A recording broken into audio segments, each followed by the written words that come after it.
Well, Codeo is here ensuring credible and peaceful elections. That is why we're here today. And we thank you most sincerely for coming. We would ask Sheikh to lead us in the opening prayer, and then we'll take on from there. Thank you. Almighty God, Almighty Allah, I want to give you thanks and praises.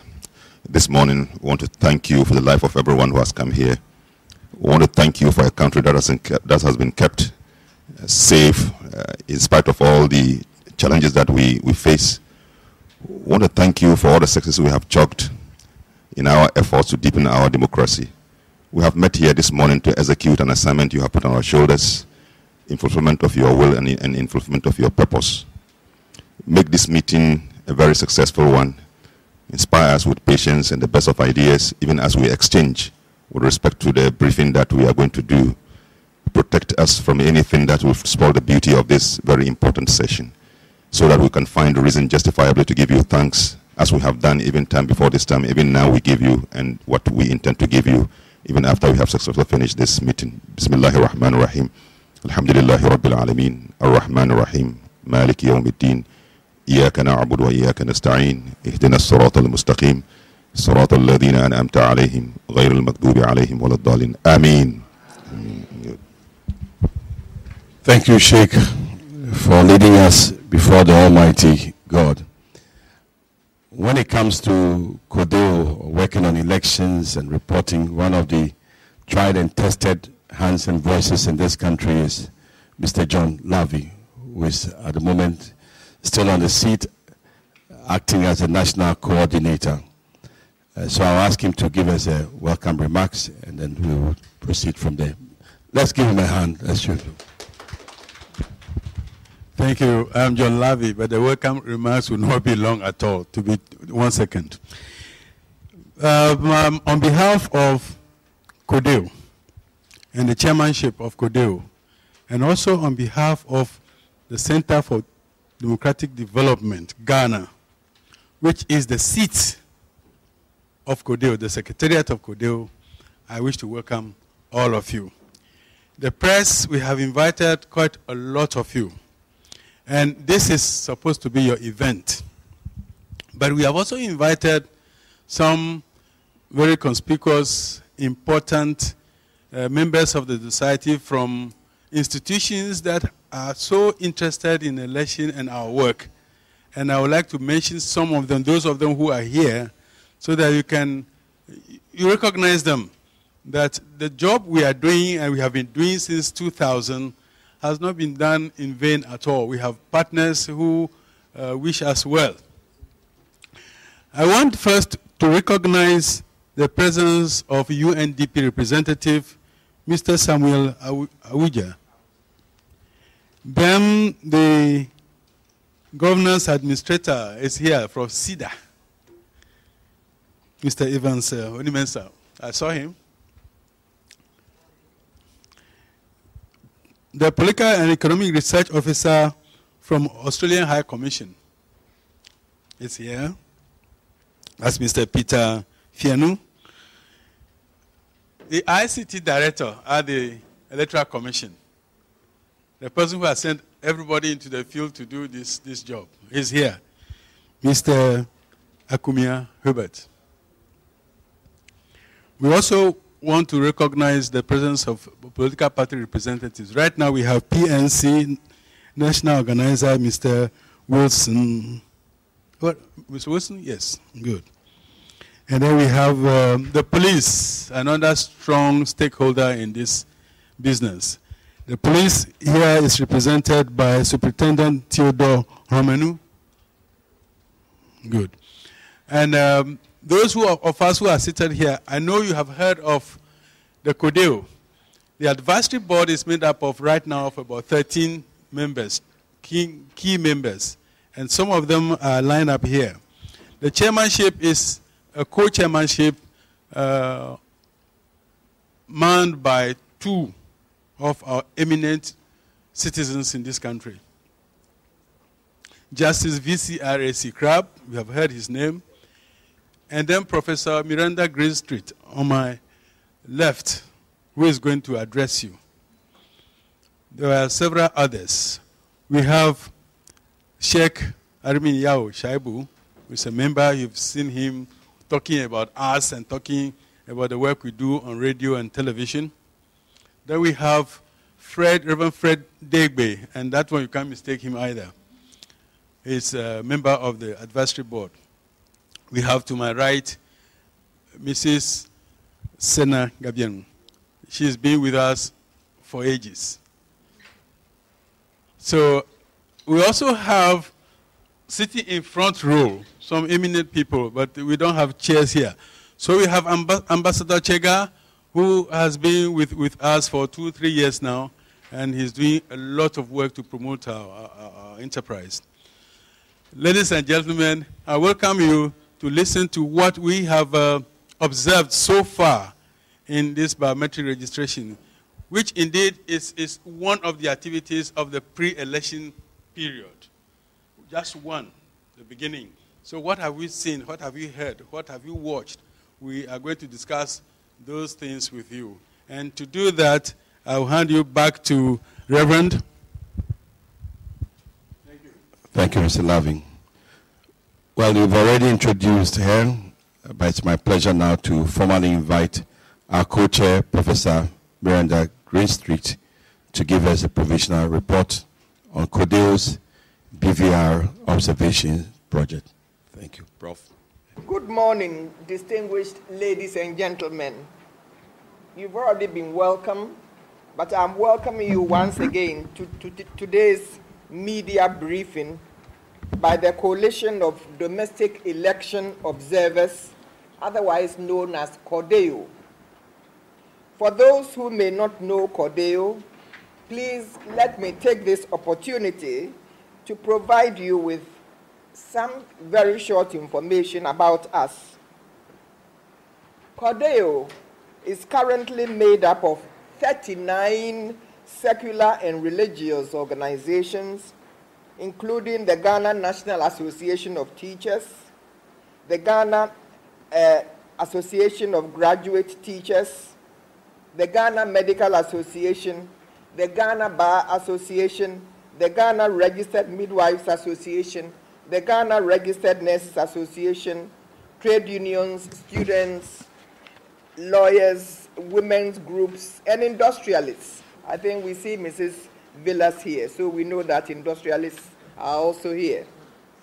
Codeo has observed all the national and local elections, by-elections, political party primaries, as well as campaigns since the year 2000. In 2008, ladies and gentlemen, Codeo observed 9 months of the pre-election environment and posted close to 4,000 observers to all the regions of Ghana on election day. In that year, Codeo also introduced what is known as the parallel vote tabulation, in other words, the PVT methodology, which enabled Codeo to independently verify the results of the presidential elections. Later on, we can discuss more about the PVT if you so wish.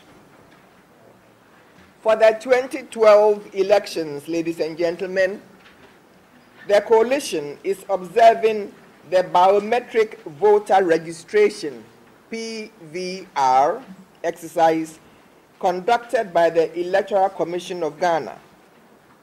It will also monitor the pre-election environment from now until November and employ approximately 4,000 observers to the field on election day, in addition to conducting another parallel vote tabulation PVT. Finally, ladies and gentlemen, Codeo will retain 25 people to observe post-election activities, including the adjudication of election-related cases. We hope there won't be too many, but anyway, we want to observe it. Now, the methodology for the biometric voter registration observation. which is really the main subject of today's media briefing. And Codeo's interim findings of the exercise are what we are going to discuss. With the generous support of the United Kingdom Department of International Development, DFID, Codeo trained and deployed 620 persons to observe the BVR under the supervision of 50 regional coordinators. Some of them are here, and if you wish, you can also ask them questions at the end of this briefing. The observation of the first two phases of the biometric voter registration covered a random sample of 300 polling stations in 100 districts in all 10 regions of Ghana. As a result, Codeo was able to observe the biometric voter registration in polling stations as far as apart as Bosom Freho in Ashanti, Bodi in Zulezu, and Akontombra in the western region, and Pitanga in the upper east region. This allowed the coalition to obtain a true picture of how the biometric voter registration exercise has gone so far nationwide. Codeo deployed observers to individual polling stations for 10 days. Ladies and gentlemen, guided by a checklist, the observers collected information on the proceedings at the registration centers for days, and for those days that the centers were open. By the commencement of the third phase of the registration exercise, the coalition had collected observation data from over half of the 620 selected registration centers. That forms the basis of the interim report, which we are presenting today. The observers paid close attention to all aspects of the biometric voter registration exercise, including the conduct of Mr. Akumia's people. Mr. Akumia, your staff, yes, we also have reports on them. The supply and handling of equipment and materials, the conduct of party representatives, the role of the police, and the response of the public to the exercise. And now we just give you a summary, not the whole lot. On the strength of 1,000 processed observation checklists out of over 3,000 submitted by observers, Codeo can broadly confirm, and we are confirming with satisfaction, that the majority of the Ghanaian voting public has readily heeded the call to register, and we should all be happy about that.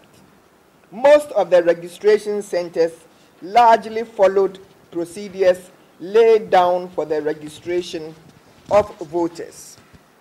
However, and I say however, there were a few or a number of irregularities which were observed by our observer teams, many of which were due to technical flaws and inattention to operational details on the part of the Electoral Commission's field staff.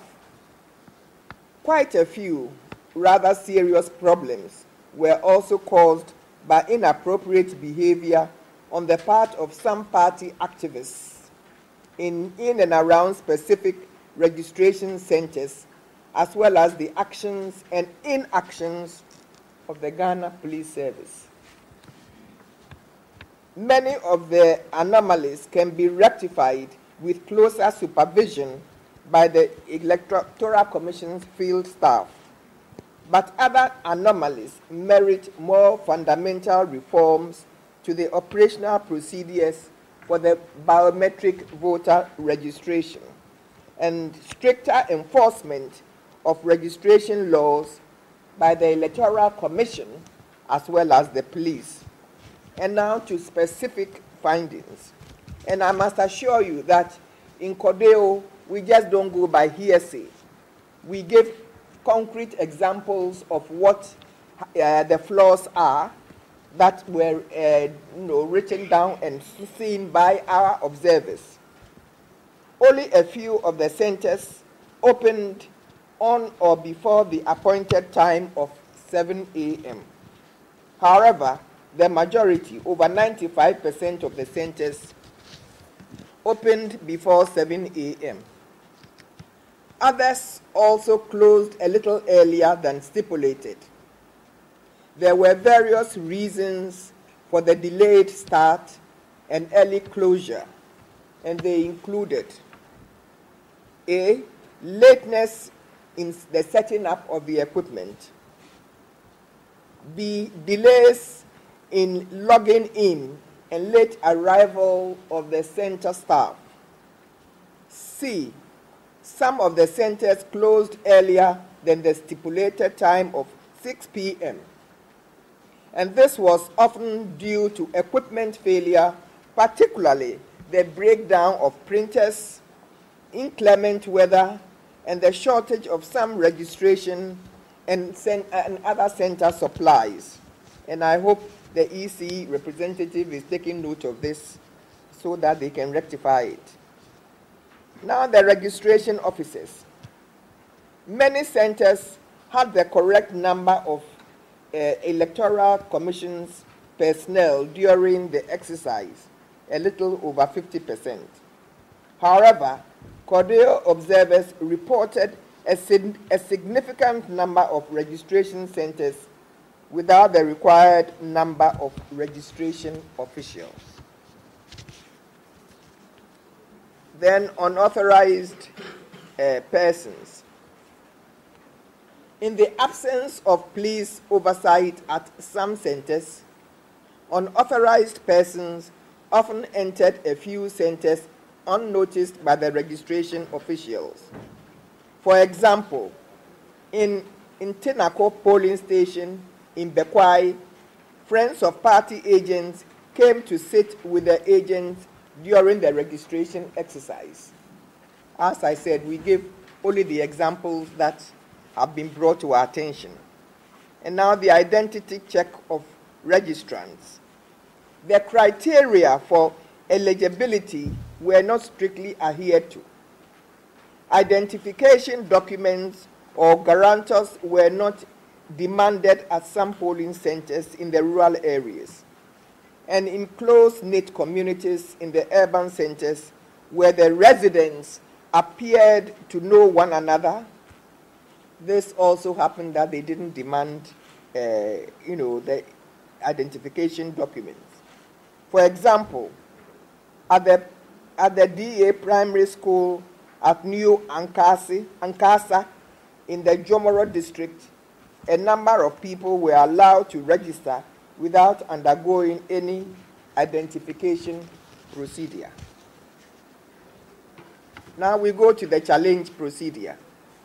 The observers noted that the procedure for challenging suspected ineligible registrants were followed in most cases. But there were problems at centers in some urban areas due to weak understanding and or inadequate explanation of the residency requirements, the regulations for voter registration. In some of those areas, those who challenged the eligibility of prospective registrants chose to physically attack or restrain registrants they suspected to be ineligible. The most severe instances of this tendency often involved political party activists whose protests sometimes led to violent clashes. The primary grounds for the challenges were age and residency. The challenges based on citizenship were relatively few. Based on our preliminary analysis of part of the data collected, about 2% of registration centers recorded instances of challenges. So we can't say 2% is too high. Now, equipment malfunctioning. Codeo observers reported instances of registration staff experiencing difficulties with the registration kit right from the commencement of the exercise. They include difficulty to correctly log into the system, unclear pictures, difficulty to capture fingerprints, outright breakdowns of the printer or the computer. Though the technical challenges were often resolved, the time wasted in a few cases ran into days, thus causing inconvenience to registrants who had to make a number of trips to the centers before they got registered. When, for example, a printer malfunctioned at Pitanga Workshop Registration Center in Nabdam in the Upper East region, it took 4 days, ladies and gentlemen, 4 days for the problem to be resolved. In all, about 8% of registration centers recorded some form of equipment malfunction.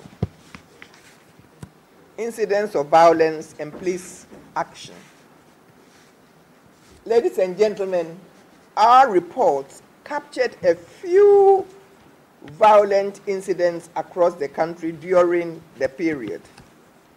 Conflict erupted in the first phase of the registration and halted the exercise for 3 days at Arigu. This was because of a long, lingering misunderstanding over constituency demarcation. And for us to understand the position clearly, I should state that Arigu is a farming community officially grouped under the West Mamprusi district in the northern region, but physically located closer to Pualugu in the Talensi Nabdan district of the Upper East region. The registration exercise resumed after 3 days under heavy police presence. The conflict led to the burning of 7 houses and irate residents of Guborigu, also in Arigu, taking hostage of the NDC parliamentary aspirant for the area. The NDC parliamentary aspirant was released after police and military intervention. It is understood that 5 suspects were arrested but later released. Our records also captured assault incidents in Odododiudio and Fadama in the Greater Accra region, Datano and Techiman in the Brong-Ahafo region, and Kase in the Asokwa constituency in the Ashanti region. In the Tafo Pankrono district of the Ashanti region, thugs, and we don't know what we mean by thugs, so we put thugs in inverted commas, and thugs who were riding on unregistered motorbikes attacked registration officials, destroyed registration kits, and ran away. The docket has since been forwarded to the Kumasi Central Police Command. A similar incident took place at Kasi in the Asokwa constituency in the Ashanti region. Several other minor incidents of attacks, assaults, and harassment were also recorded in other parts of the country. In most of the incidents, ladies and gentlemen, victims refused or did not report to the police, and the police were yet to take action on the few cases that have been reported to them. So what happens on the close of day data management? The start of day and close of day protocols were not always observed. In addition, the routine of printing and issuing close of day reports to party agents were not strictly adhered to in some registration centers. Officials cited the frequent breakdown of registration equipment as the main reason for their failure to comply with the equipment. Codeo believes that if steps are not taken to resolve the problem, wherever it's caused, we don't know the cause, but whatever it caused, if it's not resolved, it may provide some persons and groups grounds for contesting the final voter registration figures. And we hope the ECs have taken note of this. So let's go to our conclusion now, ladies and gentlemen. I know you are tired of listening, but you'll soon get an opportunity to ask questions. The registration exercise has been largely peaceful, except in a few registration centers, particularly urban areas where some sporadic violent incidents have been recorded. So, ladies and gentlemen, violence has not been widespread.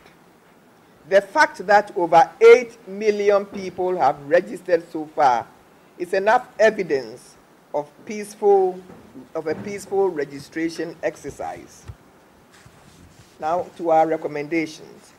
Codeo observers reported only a few cases of attempted multiple registration, but Codeo deems it important that the Electoral Commission and the courts prosecute as quickly as possible those individuals who attempted to register more than once.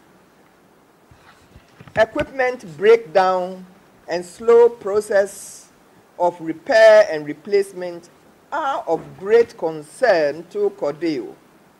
If the present situation with equipment cannot be improved before the elections, then the Electoral Commission should find a fallback mechanism that is safe, and not just safe, but also acceptable to all stakeholders. The EC should enhance the capacity of its registration officers to enable them enforce compliance with correct procedure and to resist intimidation from all quarters. This is particularly relevant to the capacity of registration officers to manage the registration process. The EC should restate in a clearer manner, ladies and gentlemen, what it means to be ordinarily resident and therefore eligible to register in a given electoral division.